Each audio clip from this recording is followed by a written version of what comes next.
Hallo ihr liebe Leute, hier ist wieder der Yankee mit einer weiteren Laberrunde bei Let's Play Final Fantasy VII auf Pelzig. Wir haben herausgefunden, dass das Dämonentor doch sehr stark ist und wir sollten definitiv auf Level 40 hochpumpen, sonst geht doch gar nichts. Ich habe nochmal zwischendurch im Internet nachgeguckt und das Vieh reagiert nur auf physische Attacke wirklich empfindlich. Und ja, Zauber sollte man bei dem Ding unterlassen.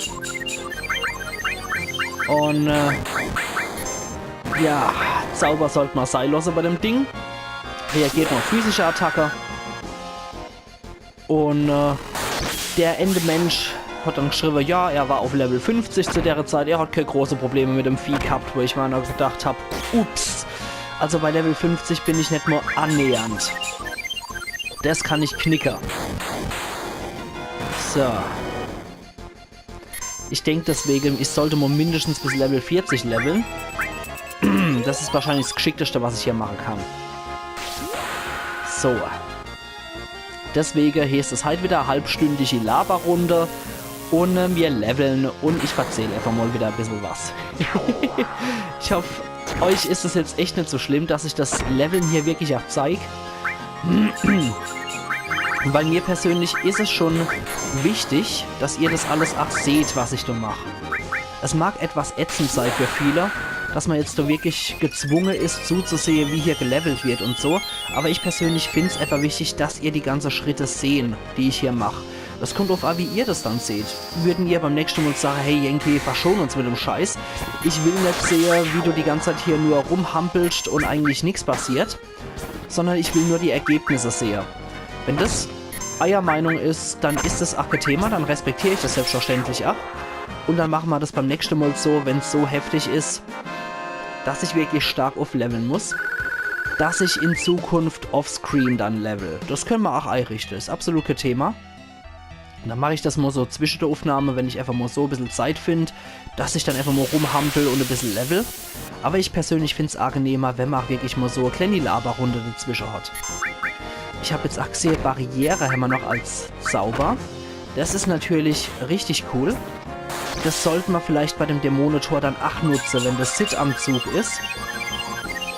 Dass wir vielleicht nicht so viel Schade abkriegen, weil der Dämon, der haut ja einmal auf den Boden und dann löst sich ein Felsblock, denn die unmöglich ausweichen können. Und dann würde ich sagen, wäre Barriere vielleicht auch gar nicht mehr so schlecht, wenn es dann auch nur ein Drittel vom Schade oder so abfedert. Wenn es nur ein Drittel vom Schade abfedert, wäre nicht verkehrt. So, Konterangriff ist auch eine richtig geile Materie. Sit rauben mal aus. Vielleicht hat er ja was Nützliches. Nichts zu stehlen. Okay. Muss man respektieren, wenn die Leute nichts haben. Ja, die Leute vor allem. Aber da muss ja richtiges Drachenest sein, so wie wir da jetzt rumleveln und am Rumschnetzeln sind. Frage ich mich, ob die da wie so Fledermäuse aber an der Stange schon sitzen und nur warten, bis wir vorbeikommen. Wäre irgendwie etwas seltsam. So, da heilen wir uns. Na, heilen wir uns nochmal alle. Ja, Barriere ist, glaube ich, gar nicht mal so schlecht die Idee. Sollte man definitiv auch gucken, was wir so an Zauber parat haben. Cloud hat nicht so viel. Beschwörung hat halt auch noch Bahamut mit dabei. Unausweichlicher Angriff. Die Eris. Was haben wir nur noch? Hast hätten wir natürlich noch zu bieten. Leben. Das ist schon etwas schade, dass wir es nicht machen können. Barriere, Fliehen, Psycho, verwirrt Gegner.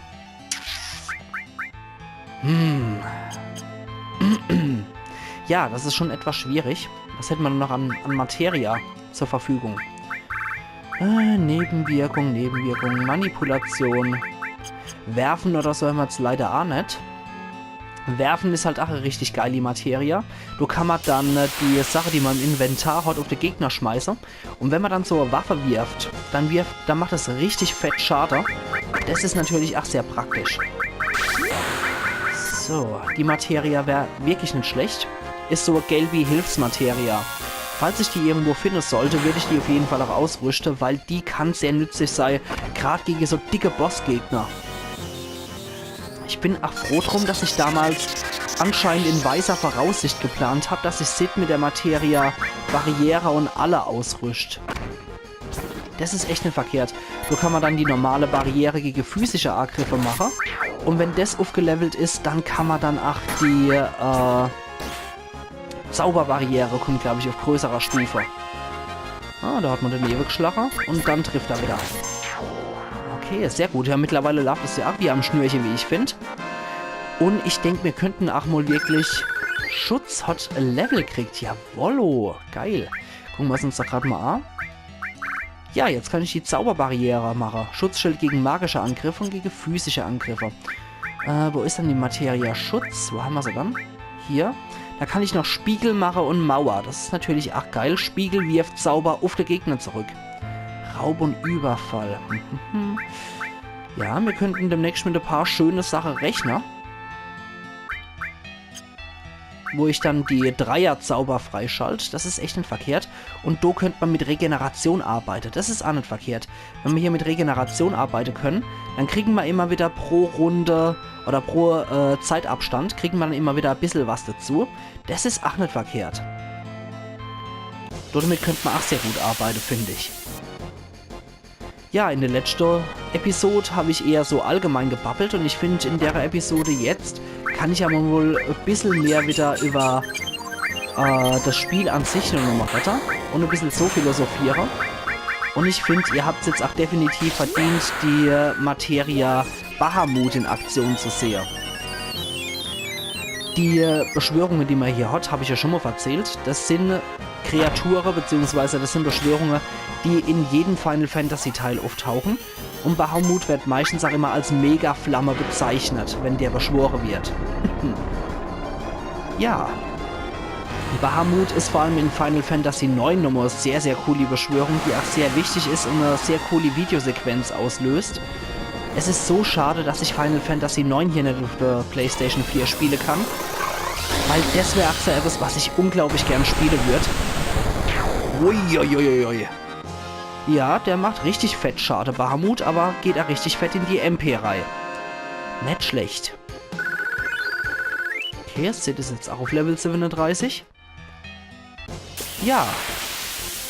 Ich hätte so gern Final Fantasy 9 auch gespielt, weil das ist ein Teil, der ist so back to the roots, würde ich sagen. Die alte Super Nintendo Final Fantasy, das waren so klassische JRPGs, die auf rundebasierende Kampf beruhten, so wie das auch bei Lufia der Fall ist.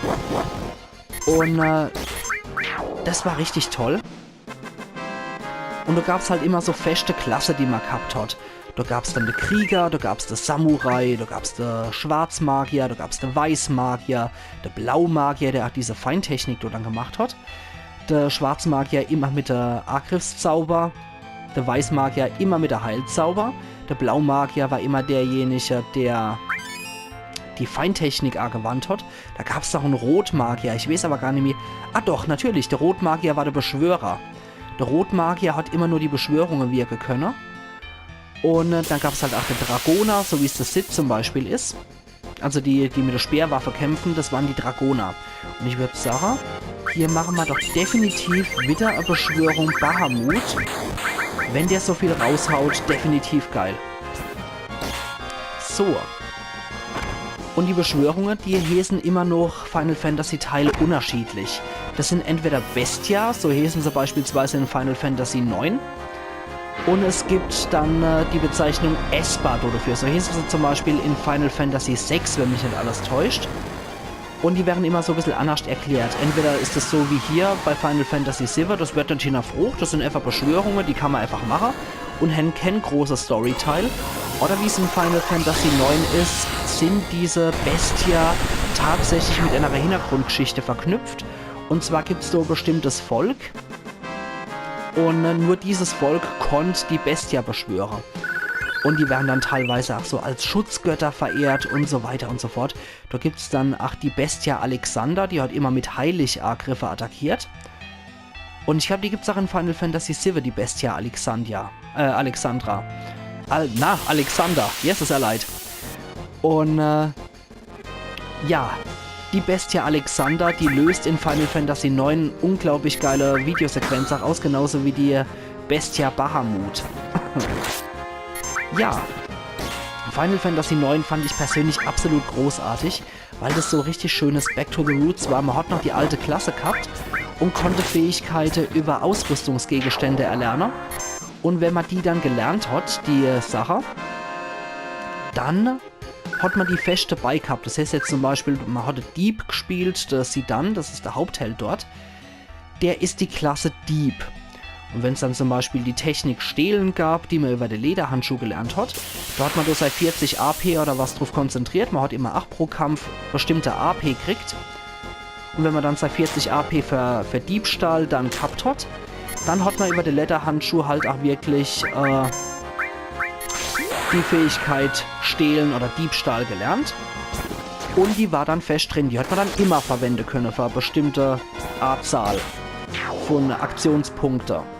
Das fand ich auch sehr, sehr geil gelöst. Also bei Final Fantasy IX finde ich definitiv, haben sie das sehr, sehr schön gelöst. So, Set. Dann macht er einen Megasprung. Wir merken ja auch jetzt schon, dass uns das Leveln hier schon leichter fällt, weil wir jetzt schon mehr Schade machen, weil wir auf höherem Level sind. Schokomok ist auch eine Stufe aufgestiegen, das finde ich auch sehr schön. Aber Level 40 kriegen wir heute in der Episode definitiv noch hin. Da will ich dafür sorgen. So, Cloud, du kannst uns alle nochmal schnell heilen. Und bei den Dreier-Viecher, jetzt weiß ich ja definitiv, wie wir die schnell geknackt kriegen. Indem man dann einfach, wenn so eine Dreier-Kombi von alter Drache kommt, dann hauen wir die einfach nur mit Bahamut fertig. Das finde ich auch sehr geil. Und ich finde auch gerade bei solchen Teile, wo es dann heißt, komm, wir leveln mal eine Runde, merkt man überhaupt, was man eigentlich so für Skills und für Fähigkeiten hat. Cloud, Beschwörung, Bahamut, reiße wieder nieder. Und dann gucken wir mal. So. Das haben wir wieder sehr schnell gemacht und ich finde es auch sehr, sehr geil. Die gibt es übrigens nur in dem Raum, habe ich gehört und gelesen. Dass es diese alte Drache nur hier gibt und das sind definitiv die besten Gegner zum Aufleveln, weil die hier 2400 Erfahrungspunkte inklusive 240 AP abdrücken und das ist echt schon eine Menge. Ich meine, jeder von den Knaben gibt 880. Das ist definitiv nicht so unterschätzt. Und es gibt natürlich später auch wieder so Gegenden, wo man sehr, sehr gut, sehr schnell leveln kann. Aber in dem Fall würde ich sagen, die sind unsere beste Chance derzeit auf ein schnelles Level. Ramuh hat auch ein Level gekriegt, das ist ach sehr cool. So, weiter geht's. Einmal können wir uns den Bahamut noch erlauben, dann würde ich sagen, wir ruhen uns nochmal aus und machen dann gerade wieder weiter. Ja, bei Final Fantasy definitiv. Ich glaube, ich habe das schon mal erwähnt, aber ich bin zuerst zu Final Fantasy VII gekommen, das war mein erster Teil, den ich gespielt habe. Und dann bin ich erst im Nachhinein mit so 16, 17, vielleicht 18 Jahren bin ich auf die Final Fantasy Super Nintendo Spiele gekommen. Da habe ich dann viel über Emulator gespielt. Und bin dann dort drüber auf Final Fantasy 1 bis 6 gekommen, was ich dort dann gespielt habe. Und konnte dann dort mit definitiv auch sehr viel anfangen. Und mir hat es auch so gefallen, so altes JRPG zu spielen, wo dann rundebasierend gekämpft wird und wo man so seine Fähigkeiten kriegt. Und ja, Final Fantasy IX war natürlich auch absolut Bombe für mich, weil das wirklich so schönes Back to the Roots Teil für mich war. Und außerdem hat Final Fantasy IX auch eine absolut grandiose Story, wie ich finde. So, jetzt gehen wir hier nochmal raus. Hat eine absolut bombastische Story. Ich finde, es kann sich durchaus mit Sivir messen.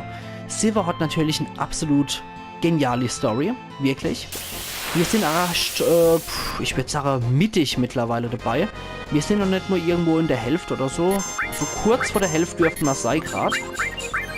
Und es gibt noch so viel, was wir hier machen können und was noch gemacht werden muss in dem Spiel. Und wir sind ja erst so weit, dass wir gerade alle Leute in der Party haben, könnte man sagen. Die haben ja alle erst jetzt alle unser Mitstreiter. Und damit fängt das Spiel danach wirklich erst an, könnte man so sagen. Wir sind, sagen wir mal, ich würde sagen, bei 40% sind wir derzeit, wenn ich das richtig im Kopf habe. Und es kommt definitiv noch sehr viel. Und die Story beginnt jetzt erst so allmählich sich zu entfalten. Vorher hat man immer nur so, ja, Sephiroth, altes Volk, Jenova. Und jetzt mit dem Tempel vom alten Volk fängt es erst an, dass es sich rauskristallisiert. Oh oh, es gibt eine schwarze Materia. Und die schwarze Materia ist der Tempel vom alten Volk. Und damit kann man Meteor auslösen. Versiegelung haben wir jetzt auch nochmal aufgelevelt. Cool. Ja, und dann fängt die Story erst so richtig an, sich zu verdichten. Zerstört alle Schutzschilder. Macht Zauber unwirksam. Okay. Das ist cool. Ich sollte mal definitiv angewöhnen, noch so ein bisschen die Beschreibung von den Zauber zu lesen. Sonst ist es etwas blöd. Dann steht mir etwas doof da. Dann machen wir das nochmal so. So. Und auf die Schniss-Action. So, zack. Ja, also die Gegner gehen ja relativ leicht von der Hand, merkt man. Und peng, ja. Die Gegner, die kriegen wir schon sehr, sehr schnell gebacken. Das dürfte jetzt auch nochmal für Level abreichen bei Cloud, genau, Level 39. Ist ja nicht mehr so lang bis hier, denke ich. So. Also Level 40 kriegen wir auf jeden Fall noch hier. Ohne Level 40 würde ich das jetzt gar nicht angehen wollen, um ehrlich zu sein, weil der Gegner macht ja echt schon was her. Und fangen wir mal an, zack. Der Gegner macht wirklich sehr, sehr viel her. Und es ist etwas schade, dass man dann wirklich so aufleveln muss. Bei Terranigma ist es zum Beispiel die legendäre Hades-Hexe. Wenn ihr schon mal Terranigma gespielt habt, da ist es definitiv die Hades-Hexe. Bei der hieß dann immer, ja, ohne Level 25 bis 26, am besten noch 27 geht gar nichts. Das ist damals dem Spieleberater geschuldet gewesen, weil der Spieleberater, den es dort zum Spiel kaufbar gab, der hat behauptet, ja, die Hades-Hexe 25 bis 26, sonst geht auch nichts. Aber die Hades-Hexe ist nicht unbedingt ein Gegner, der besonders viel Schade macht. Für die braucht man einfach nur eine Menge Geduld und die richtige Waffe. Die macht man zwar absolut nur 3 bis 4 Schade pro Angriff und man braucht echt Geduld und ein tapferes Handgelenk dafür, aber es reicht in der Regel. Ja. Ach ja, Terranigma, das war ja auch so ein Spiel, was 1996 ist das, glaube ich, rausgekommen. Das war das letzte große japanische Rollenspiel, was für das Super Nintendo rauskam. Und da hat man schon gedacht, ja, der N64 ist auf dem Vormarsch und da gibt es so viel bessere Spiele mittlerweile.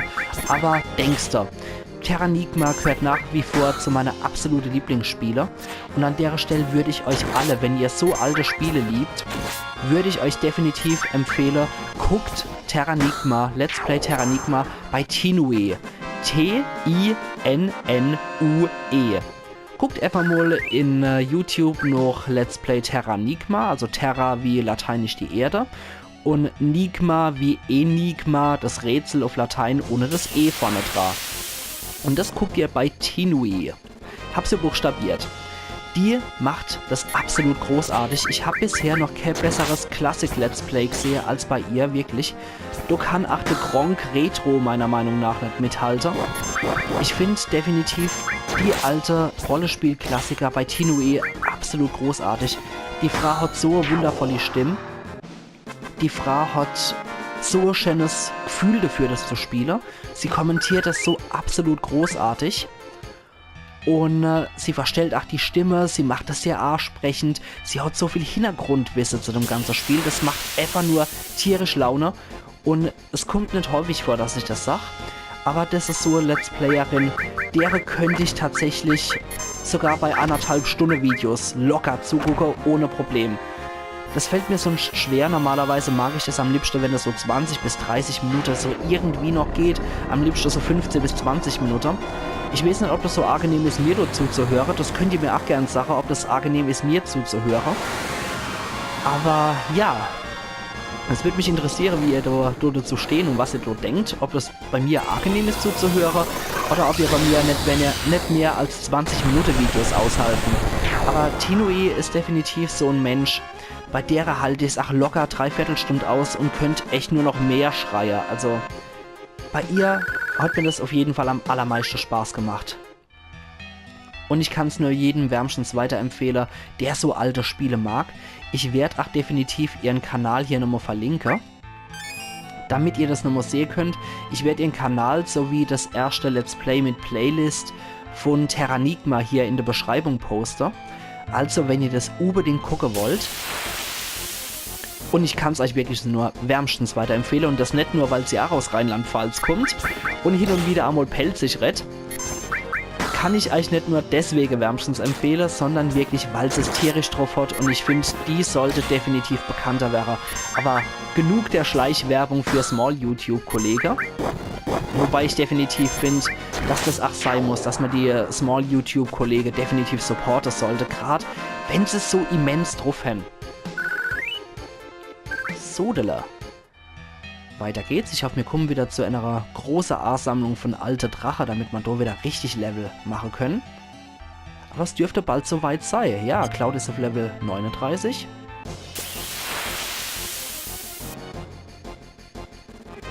Und das sind wieder 3 alte Drache. Sehr schön. Okay, jetzt müssen wir ein bisschen Prügelei stecken. Und dann können wir auch wieder mit M-Hit alles niedermachen hier. So, Sid, kann meinetwegen Rauber, ist so egal. Wenn Cloud zuerst attackiert, dann haben wir hier den Kampf schon gewonnen. So, dann kommt er wieder runter. Ach ja, das war einfach eigentlich nur um zu zeigen, was der kann. Und im Endeffekt hat sich ja gezeigt, Bahamut ist tatsächlich bisher nicht nur die Materie, die am meisten MP abzwackt, sondern auch definitiv die effektivste. Und es gibt bei Final Fantasy immer wieder unterschiedliche Bahamuts. Es gibt dann, glaube ich, auch bei Final Fantasy VII später noch die Beschwörung Neo Bahamut. Und da gibt es noch irgendeinen anderen Bahamut. Ich komme aber definitiv nicht mehr drauf, wie der heißt. Bahamut Zero oder so heißt der, glaube ich. Ich bin mir aber nicht sicher. Ich glaube, hier in Final Fantasy VII gibt es insgesamt 3 Arten von Bahamut. Es dürfte Bahamut normal sein, Neo Bahamut und Bahamut, ach Gott, ich weiß es schon gar nicht mehr. Ich weiß schon gar nicht mehr, was ich vorhin gesagt habe, wie der Käse hat. Mein kurzer Gedächtnis, oh Mann. Okay, seht, warten wir einen Todesstoß. Genau, Bahamut Zero, habe ich, glaube ich, gesagt, heißt. Aber ich bin mir echt nicht mehr so sicher. Ui, das war jede Menge Schaden gemacht. Das ist nicht schlecht. Also der Todesstoß, der macht ja entweder wirklich höllisch Schaden, ein Crit. Er macht gar nichts, glaube ich. Das kann auch passieren. Oder er macht wirklich einen sofortigen Tod. Sollte ich vielleicht auch mal häufiger benutzen. So, ich glaube nur noch ein großer Kampf. Und dann dürften wir soweit sein, dass Cloud auf Level 40 ist. Und dann probieren wir nochmal den hässlichen Dämonerich. Es wäre Schande, wenn wir es mit Level 40 in die kriegten. So, da sind wir wieder bei 3. Das ist sehr gut. Sid hat auch schon seine Limit-Technik parat. Das finde ich noch besser. Und Cloud verwendet jetzt nochmal bitte einmal den Bahamut. Du kannst Raube und du kannst meine Wege analysieren. So. Gut. Es ist schon mal sehr gut, dass das Sid bei seiner Limit-Technik ist, finde ich. Weil das muss man bei der Kreatur definitiv machen. Wobei ich natürlich selbst dafür plädieren würde, dass man erst die Aktion bei dem Dämonentor tatsächlich wäre, Barriere auf uns alle zu wirken. Die hält zwar nur eine gewisse Zeit und ihr seht auch beim Menü unten links, wo du Cloud, Aeris und Sid steht, seht ihr rechts im Fenster neben dran Bar mit Doppel-R. Bar. Und das steht für die Barriere, entweder für die Zauberbarriere oder für die physische normale Barriere. Und die hat einen Zeitbalken und der läuft dann ab. Schwerkraft ist erhöht und Cloud ist auf Level 40. So. Jetzt gucken wir mal, was das an Zauber ist. Demi 2. Angriff mit Schwerkraft reduziert 3/4 HP und reduziert die halbe HP. Okay. So, jetzt gehen wir nochmal zum Schlafe. Schlafe. Ausruhen. Und noch einmal. Schlafe. Speichern. Okay. Wir probieren es jetzt einfach nochmal. Jetzt bin ich nochmal 3 Level tapferer. Das könnte was werden. Warten wir es mal ab. So, das kennen wir wieder. Und jetzt geht's noch los. Okay, das Mal muss ich nämlich vorlesen. Ist warm. Und ist gar nicht gut. Und Wolk hinter dir. Da kommt doch schon arg schimmelt. Du widerlicher Dämonentorer, richtig, mache ich fertig. So, Sid ist als erster dran, das ist gut. Zauber. Barriere. Einlochen. Okay, das ist schon mal nicht schlecht. Das hat nicht so viel. Eris Heil aller. Und Cloud. Du attackierst. Einlochen kann das Vieh meinetwegen noch mal machen, habe ich nichts dagegen. Jetzt sehen wir übrigens so bei dem Bar, nee, war der Name, den fleischfarbene Balke. Steinauge. Jetzt fängt der Mistkerl an zu zaubern. Jetzt hat er die Eris versteinert. Oder sie versteinert in 30 Sekunden. Sid, mach uns eine Zauberbarriere. Eris, du machst du golden die Nadel auf dich selber. Cloud, du attackierst. Ich hoffe, das bringt was. Ja, das bringt was. Einlochen. Jetzt macht er wieder den Quatsch. Mach einen Megasprung. Ja, das wird gedämpft. Das ist gut. Ich glaube, das war echt nicht verkehrt. Aber bei Zauberbarriere dürfte auch die Heilzauber dann etwas reduziert werden. So, 1712. Schade gemacht, das ist gut. Und Eris, attackier. Sid, attackier. Cloud, heil uns mal alle. Aber das ist schon mal echt nicht schlecht. Die Barriere bringt hier wirklich was. So, attackier weiter. Und es wird tatsächlich durch Schild wirklich gedämpft. Okay, Sid, probieren wir den Todesstoß. Na, schade. Hat nichts gebraucht. Cloud nochmal drauf. Dämonensturm. Und ja, es zieht wesentlich weniger ab. Das ist sehr gut. Das ist sehr, sehr gut. Okay, sehr gut. Sid, hau nochmal drauf. Cloud macht den Klingestrahl. Und Eris, du heilst uns nochmal. Ah, Mist, ich wollte eigentlich die andere Sache machen. Na, egal. Das zieht ja auch viel ab. So, ich glaube, hier haben wir wirklich gute Chance jetzt. Heilender Wind. Hier könnte man definitiv gute Chance haben. Und es wird durch die Barriere nett gebremst. Das ist gut. Weil es eine Limit-Attacke ist wahrscheinlich und nicht als Zauber gilt. So, haut drauf Sid. Haut drauf Cloud. Haut drauf Eris. Wow, 1063 Schade gemacht. Das ist gut. Jawohl, und die Eris hat einen Gnadenstoß gesetzt. Extremst gut, ihr liebe Leid. Wir haben's jetzt gepackt. Sehr gut. 3800 Erfahrungspunkte und 220 AP. Und Gigas Armband nimmt er uns noch. Oh, da kommt der Kite Sith. Entschuldigung, dass nach warten müsse. Ich bin's. Überlassen der Rest mir. Ums Übrige kümmere ich mich. Kite Sith. Komm schon, Volk, sag was. Ich hab sowas drauf. Ich verstehe schon, mir geht's genauso. Sag uns doch die Zukunft voraus. Stimmt, das habe ich schon länger nicht mehr gemacht. Ich bin so aufgeregt, richtig oder falsch, ich bin immer noch der gleiche. Also was mal da voraussagen? Das Sid steht neben dran wie so ein Ämer. Sag uns, wie gut die Wolke und ich zusammenpassen. Das kostet was, nämlich ein Rendezvous mit mir. Ab die Post. Und.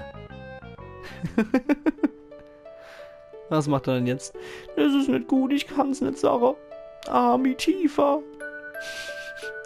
Nee, sag's mal. Ich wär nicht bes. Wenn das so ist, na, la, sag ich das. Sieht gut aus, ihr seid wie füreinander gemacht. Ehre Stern und die Stern vom Wolk. Die deuten auf eine fabelhafte Zukunft hier. Wolk, lass mich nicht verkuppeln, Prediger, ich mach alles, was du willst. Sag mal Bescheid, wenn's soweit ist. Quatschkopf.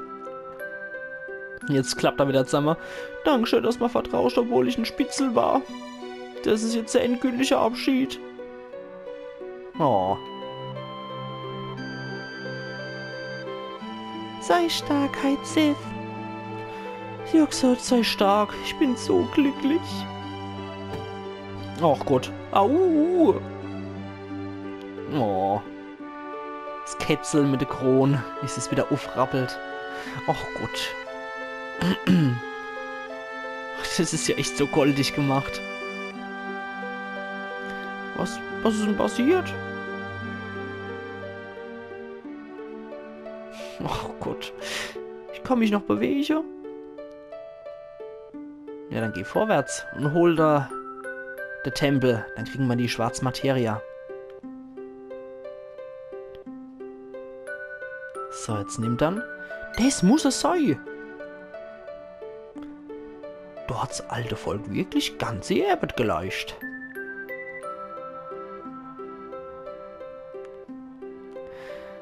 Ach, ich kann den Planet beschützen. Das macht mich ganz verlegen. So ein ausgestopfter Plunder.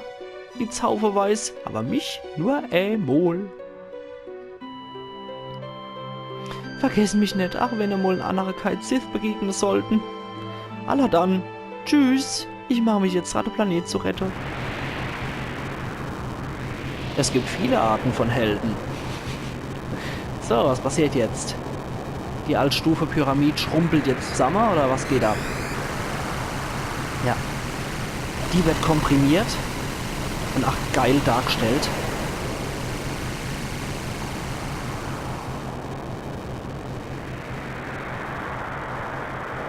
So. Da ohne Lichter. Das ist die Schwarzmateria. Ich werd raus in die Rache. Na, das ist schon was hier in die Rache. Ach, ich mag das Sid. Der ist großartig. Jetzt haben wir's. Solange wir sie hin, kann das Sephiroth den Meteor nicht beschwören. Schlüsselobjekt, schwarze Materia. Hm? Kennen sie Benutzer? Nee, wir können sie nicht direkt verwenden. Man muss über große Geisteskräfte verfügen, um sie einzusetzen. Du meinst viel geistige Energie? Genau. Die Kraft von einer Person reicht auch nicht aus. An einem besonderen Ort, an dem es jede Menge Planeten Energie gibt. Oh ja, das verheißene Land. Das verheißene Land? Nee, aber... Sephiroth ist anders. Er ist nicht vom alten Volk. Oh Gott, verschluckt. Ich glaube, er kann das verheißene Land gar nicht finden. Aber ich hab's gefunden. Ich bin im alten Volk weit überlegen. Ich bin durch den Lebensstrom gereist und hab's Wissen und die Weisheit vom alten Volk gekriegt. Ich hab auch das Wissen und die Weisheit von denen erworben, die noch im Untergang vom alten Volk gekommen sind. Und bald werde ich die Zukunft erschaffen. Das werde ich nicht zulassen, die Zukunft kehrt nicht dir alle. Wir werden sehen. Und das Sid rennt nur die ganze Zeit hinterher. Mach auf! Halt die Gosch! Der Lärm! Allah, Volk, lieber Bu. Oh, jetzt spiele ich hier den Geist von Cloud, seinem Kind.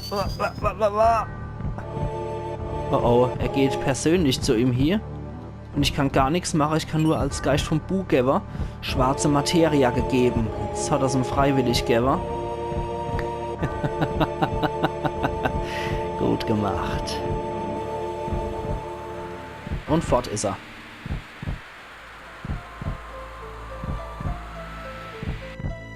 Und da steht er ohne im Loch und vibriert und das Sid tanzt da an der Kante rum. Wohl geht's da gut? Ich hab Sephiroth die schwarze Materia gegeben. Was habe ich denn gemacht? Sag's mal, Eris. Wolk, sei stark, okay? Oh, was habe ich gemacht?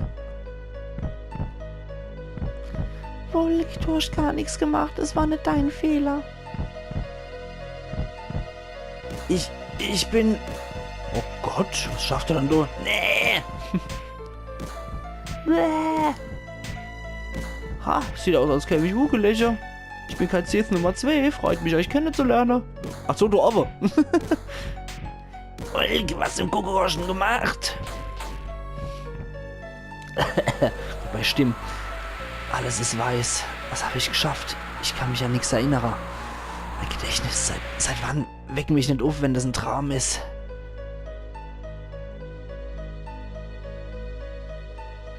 So, wo bin ich dann? Kann ich irgendwas hier schaffen? Da ist die Eris. Wolk, kannst du mich hören? Ich höre dich. Tut mir leid. Vergiss es. Ich kann mir nicht helfen. Oh. Huch, jetzt ist er plötzlich da. Warum machst du dann Warum machst du dir da keine Sorge? Ich kümmere mich um das Sephiroth. So. Und fort. Und da ist er wieder. Und Volk, pass auf dich auf. Brich mal nicht zusammen, ja? Kommen sie jetzt auch wieder runtergeschwebt und jetzt sind sie beide da.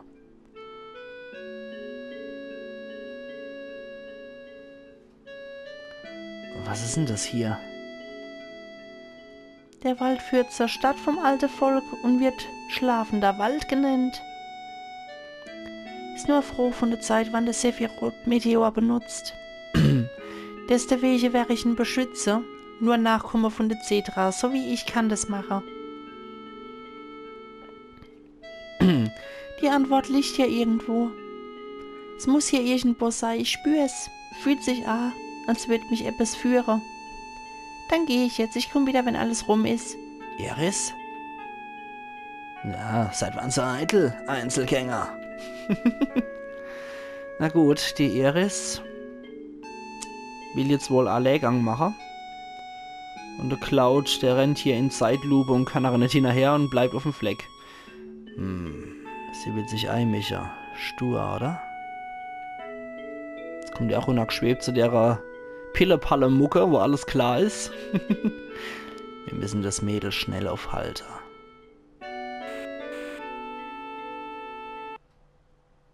So, da liege ich jetzt.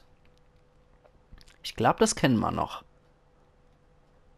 Und nicht jetzt sage, liebe Leute, da machen wir neue Macher weiter. Da machen wir neue weiter, ja Gott, mit Let's Play Final Fantasy VII auf Pelzig. Also machen's gut und bis morgen dann. Eiern Yankee.